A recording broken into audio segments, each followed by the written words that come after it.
Remember Buck Owens? Hi everybody, my name is Buck Owens and welcome to our show. Years before Nashville took over country music, Buck helped define the genre with songs like Act Naturally Well, act naturally. and Waitin' in Your Welfare Line. Sleeping in a telephone booth. Now his music was played by the Beatles and Ray Charles, and he even played at the White House for Lyndon B. Johnson. But then he disappeared off the face of the earth. Now the truth behind his sudden disappearance is finally coming out.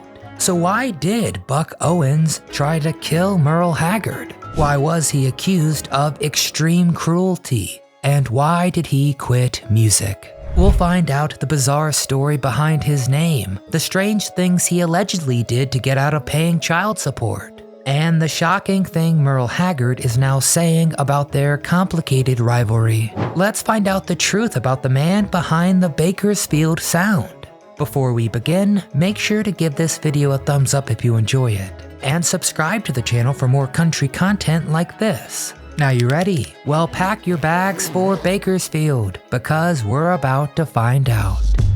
What happened? From the dirt. Buck Owens has become almost a folk hero of country music. So just how did he become Buck Owens? Where did he come from? And how did he get his name? Well, Buck Owens literally came from the dirt. His family was part of the Dust Bowl migration of the 1930s. They headed for California, but when their trailer broke down near Phoenix, they decided they might as well stay there. He was originally named Alvin Jr., but he wasn't too fond of that name. Hell no. So when he was just 4, he decided to give himself a new name, Buck, which was also the name of the family's donkey. This was the first time Buck made an ass of himself, but it wasn't going to be the last. The only thing Buck ever learned in school was that school wasn't for him. So he dropped out in the 9th grade and took off for Bakersfield. It wasn't long before he met Bonnie Campbell, the woman who would change his life forever. Bonnie Campbell. Bonnie Campbell would be one of the defining things in Buck's life. She was his greatest success and his greatest failure. But what's the truth about Buck and his muse? Who betrayed who? So Buck met Bonnie Maureen Campbell in a classic American place, the roller rink. She was a sweet petite brunette, and Buck fell in love at first sight. He and Bonnie went steady for a while, until he knocked up another girl. They had a shotgun wedding, but the unlucky lady didn't stay long and ran off with the baby. In the following years, Buck didn't like to talk about this sad first marriage. He'd brush it off and say, quote, "That one doesn't count." Years later, however, Buck and Bonnie reconnected, and it was just like old times. They got married and had 2 kids. Buck worked during the day, hard jobs like a cotton picker, truck driver, ditch digger, and hay baler. While at night he would go off and play the honky-tonks, while Bonnie stayed home with the kids. But Buck was playing more than the guitar, and he became famous as a philanderer. He would disappear for days at a time. Bonnie couldn't take very much of this, and soon they got a divorce. She claimed that since she and Buck had married, he had treated her with extreme cruelty and had, quote, wrongfully inflicted upon her grievous mental suffering. Buck dealt with the divorce the only way he knew how, more philandering. Over the years, he would have 6 children with different women, and would do just about anything to avoid taking credit for his work. He even claimed he couldn't have knocked up the gals that came knocking because he only had 1 testicle. I got 3 balls. And spoiler alert, this, as it turns out, was not true. Gotcha. That is one big lie. So what did Bonnie do? After living as a single mom for a while, she eventually ran into a guy you might also know. The one and only Merl Haggard. This decision would have lasting consequences for Bonnie, Merl, and Buck. Buck and Merl. Merl Haggard and Buck Owens were probably the 2 biggest names in the Bakersfield scene. Together, they were bringing country music back to its rough and tumble roots. But the two were pretty competitive, a dynamic that only got worse once Bonnie chose Merl over Buck. But few know how intense their rivalry really became. It got so bad because Merl and Buck were once very close. Merl Haggard was one of the first bassists in Buck's band.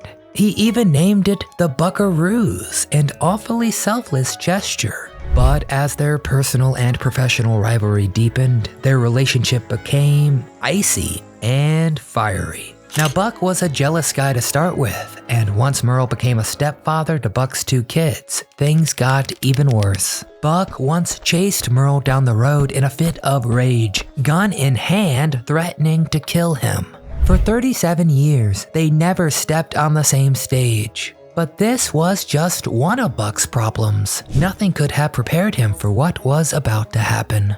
Don Rich.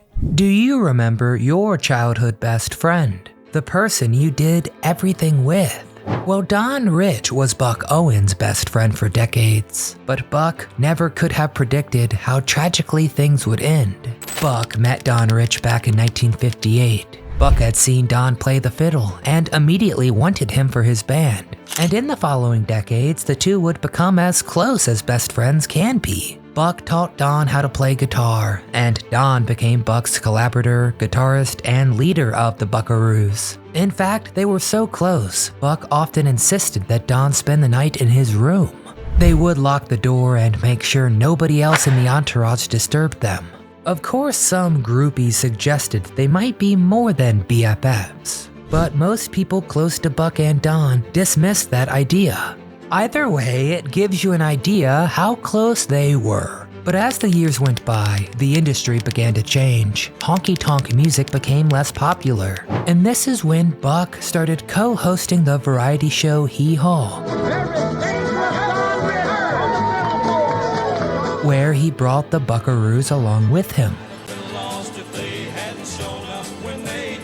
But they found it actually hurt their record sales, saying, quote, "Television lays you bare, there's nothing left. If there's any mysterious part about you, television tells it all." Then in 1974, the unthinkable happened. Don was in a motorcycle accident and did not survive.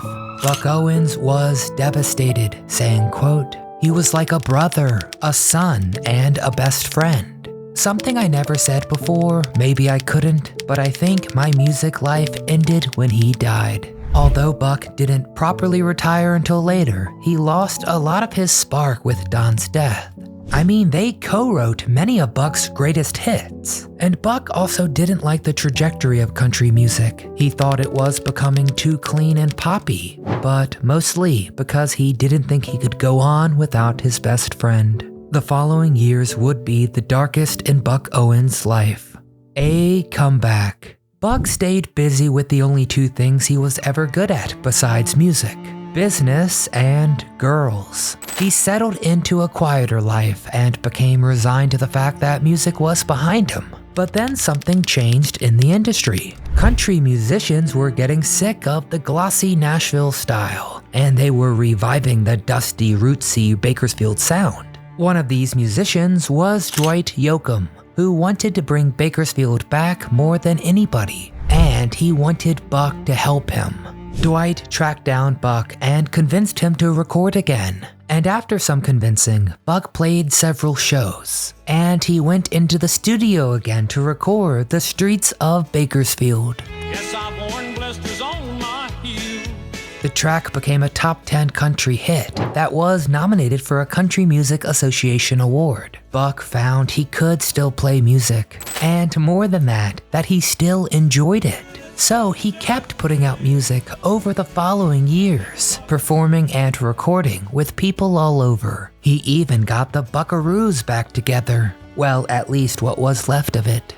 Until the end of his life, Buck Owens lived at his ranch just north of Bakersfield. While many of his peers had fled to LA or Nashville, Buck never left for very long. Before Buck passed, he and Merl did share the stage one final time.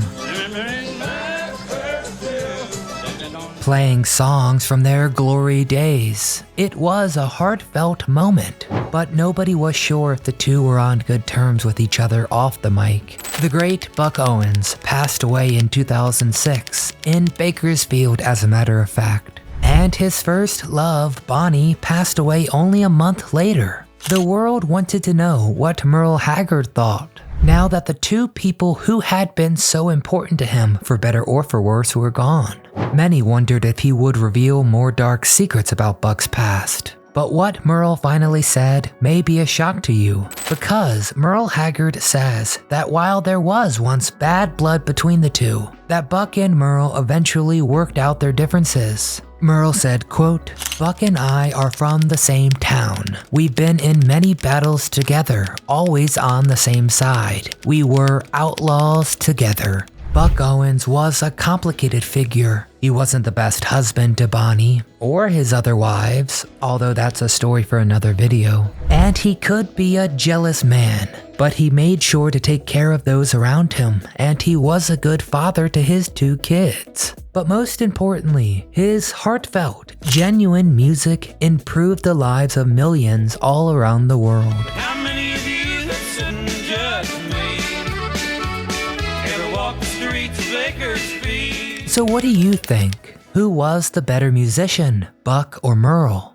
What is your favorite Buck Owens song? Did you enjoy watching Buck and Roy Clark host Hee Haw? Get in the comments and tell us all things Buck Owens. Before you giddy up on out of here, please give this video a thumbs up if you enjoyed it. Subscribe to our channel and come back often so we can keep telling you